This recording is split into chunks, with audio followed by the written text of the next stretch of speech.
आबादी जेके भी सिंध जा वॾा शहर आहिनि सभु दरिया जे कप ते दरिया हो सामुंडी तरीक़े सां उन वापार जो सामान खणी माण्हू ईंदा। सिकंदर जहिड़ो माण्हू बि हिते आयो, राजा डार जे इलाइक़े में मोहम्मद बिन कासिम जहिड़ो माण्हू बि उन दौर में हिते इन करे आयो, छो जो इहा धरती ठाहींदड़ सिंधु दरिया हो।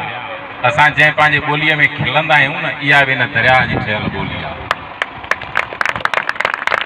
उन दरिया मथां हक़ सभ खां पहिरीं आहे दरिया जो। दरिया जो हक़ कीअं आलमी कानून लेवल ते दरिया हयाती मञाई वेंदा आहिनि। माना जेतिरो जीअरे माण्हू जो हक़ आहे न धरती ते, दरिया जो बि एतिरो हक़ हूंदो आहे। जीअरो दरिया उनखे चइबो आहे जंहिंजो पाणी समुंड में लहे। हाणे सिंधु दरिया टेथ सॼो वेंदो आहे, मोल दरिया सॼो वेंदो आहे, छो जो हुनजो पाणी समुंड ताईं नथो लहे। दरिया जन माण्हुनि जो पंहिंजो आहे, हुनजी ज़मीन आबाद नथी थिए। जंहिंजो दरिया पंहिंजो माना सिंधु दरिया असांजो आहे, असां सिंधी माण्हुनि जो आहे न। दरिया जो पाणी जंहिं बि आख़िरी छेड़ समुंड में कंदो आहे, दरिया उन नाले सां हूंदा आहिनि, उन्हनि माण्हुनि जा हूंदा आहिनि।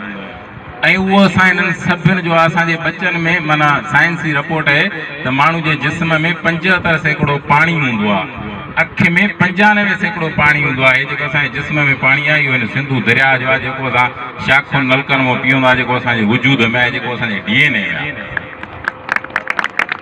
उहो दरिया मरे थो, मरी वियो आहे, ईअं खणी सोली सिंधी में चवंदो दरिया मरिया।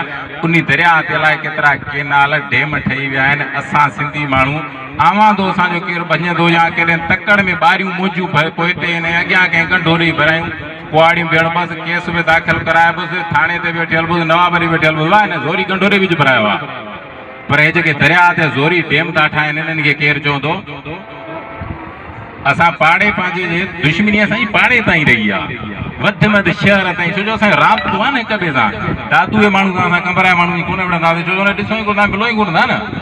छेड़ो असां पाड़े जे असां वटि जेका